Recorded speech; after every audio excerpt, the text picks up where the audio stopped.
while reviewing the November Treasury bond auctions, I told you that I was actually surprised that that CBK reopened the papers, 3 papers, because what the Treasury had scheduled was a switch bond. An IFB switch bond was meant to have been auctioned in the month of November. So while reviewing that video, I told you I was actually surprised that CBK reissued or reopened 3 papers as opposed to the switch bond that we were expecting in the month of November. And you asked me, Berlin, what's a switch bond?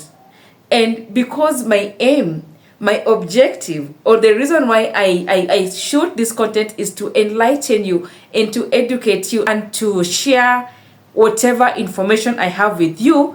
When you ask questions, I am obligated to answer them. And so in this video, I'm going to respond to that specific question. Berlin, what is a switch bond? A switch bond is when a bond issuer, in our case CBK, decides to swap or to exchange or to switch one bond for another bond, right? CBK will switch this bond with its different terms with another bond with its different independent terms. Don't get lost. I'm going to break it down to you better. But before we dive into the nitty-gritties of this video or onto the juicy parts of the video, yeah, please press the subscribe button on your screen. Just press the subscribe button. Thank you.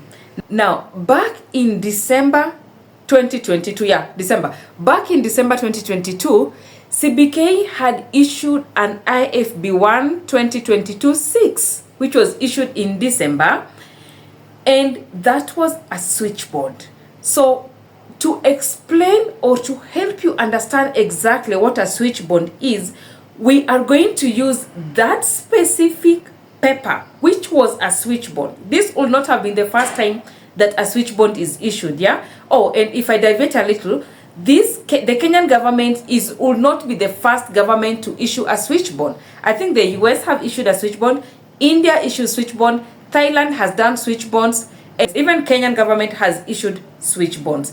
Now, a switch bond is when the bond issuer, in this case now CBK, the Kenyan government, decides to switch one bond or to swap one bond or to exchange one bond with another bond. Now, towards the end of the video, we'll learn why a bond issuer or why the government will want to swap the bonds. But first and foremost, let's exactly understand what is it, what does a switch bond exactly mean.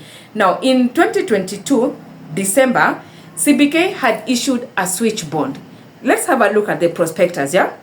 This paper, it was supposed to be a 6-year paper, and the eligibility, the people who are qualified to invest in that paper were the people who are already holding.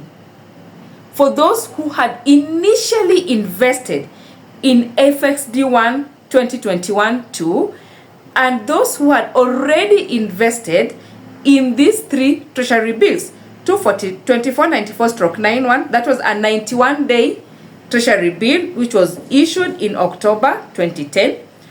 The 6 months treasury bill which was issued in November 2022, in July 2022, and the 1-year treasury bill which had been issued in January of the same year. Now, those who qualified, those who are eligible, or the people who are allowed to bid for this paper, or the people who are allowed to invest in this paper are those who had already invested in these earlier papers. The treasury bill, the 91-day T-bill for October, the 6 months T-bill which was auctioned in July, and the 1-year T-bill which was auctioned in January, right? Now, the other people who are also allowed to invest in this paper are those who are holding the treasury bill, the treasury bond, FXD1 2021-2, which was issued in January 2021. It was a 2-year paper and it was due to mature in January 2023. Now, let's go back to the Treasury bills. The 91-day T-bill was due to mature. It was due. CBK was bound to make the payment in January 2023. The 182 days T-bill or the 6 months T-bill, the maturity date was also in January 2023. Now, the T-bill, the 1-year T-bill, which was issued in January 2022, was also due for payment in January 2023. I want you to take note of the maturity dates of those papers because it is very critical in this video, right? Now, CBK said if you hold these papers, any of these 4 papers, either the FXD or any of these 3 Treasury bills, you are allowed to bid for IFB1 2022-6, which would have been a 6-year paper. Now, I told you to take note of the maturity dates of those ones. They were due to mature in January 2023. And then in December, just 1 month before their maturity date, CBK now auctions the IFB1 2022-6, which has 6 years. What was CBK trying to do? CBK was trying to extend the payment due dates for these papers or for these securities which were maturing in January by another 6 years. Another 6 years. CBK was swapping, requested us who were expecting to receive our monies from them in January to extend the maturity date from January 2023 to another 6 years. Now, we were requested, in other words, to switch, to swap, to exchange our investments, the terms of our bonds or bills to this 6-year duration. Do you see what a switch bond is? And the only people who are qualified to do this, to invest in this paper, are those who are already holding these 3 papers, the 4 papers I've told you, the FXD and the 3 bonds. So a switch bond is when it's a bond that is issued to already existing bond holders to swap their existing bonds for the new bond. The terms of the new bond must not always be the same with the old terms. And the reason why a bond issuer or CBK would want to do this will be to restructure or to extend. Now, during COVID, rates were on an upward trajectory. Even in the past year, the rates had been on an upward trajectory. Now, when rates are going up, the bond issuers, CBK specifically, normally issues short-term bonds. Why? So that it does not tie the government into paying high interest rates for a long duration of time. Can you imagine if CBK had issued papers when the rates were 20%? And so for the entire 30 years, CBK will be paying 20%. The government will become bankrupt, right? That will be an exorbitant price to pay for the government.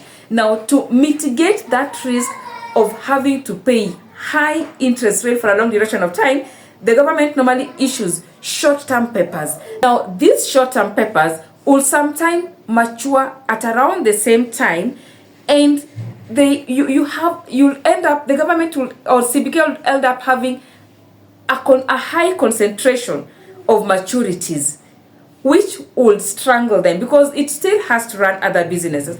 Now, to disconcentrate these high maturities, CBK would either reissue other papers or swap them for longer maturities. And by doing so, the government would have successfully extended the repayment period of these papers. Like we have seen in the case of 2022, the maturities, the securities which were due to be paid out by the government in January 2023 were extended for another 6 years, right? So that will be the reason why a bond issuer or the government or CBK for this case would want to issue a switch bond.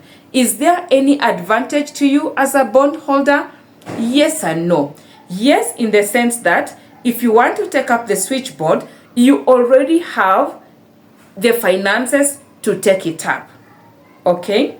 No, in the sense that if you had invested with an objective and you wanted to use the monies, then the issuance of the new bond will not benefit you in any way. Oh, and I forgot to mention one thing. It is not mandatory. And this does not signify government default. I know social media has been a buzz of the government of Kenya defaulting in its securities or in its debt. This is not a symptom or an indication that the government is defaulting. Don't get me wrong on that, right? It's not an indication at all that the government is about to default in its debt. It's just an indication rather that the government is up to date with its debt. It's not waiting for default. It's not waiting to strangle. It's managing its debt in a good manner. Even me as an individual, by the way, if I have 5 loans that I'm supposed to be paying, I can use debt restructure as a strategy to manage my debt, to spread out my repayment so that I'm not stuffed, I'm not strangled by high installment at one particular time, yet I can spread them out over a period of 6 years. So a switch bond is a bond which is issued to existing bond holders to allow the bond issuer some quote-unquote breathing space. The existing bond holders are allowed to swap their existing bond, which is also called the source bond, to a new bond which is being issued, and this new bond is called the destination bond. Do you still have any question as to what a switch bond is? If you do, leave me a comment in the comment section and I will respond to you.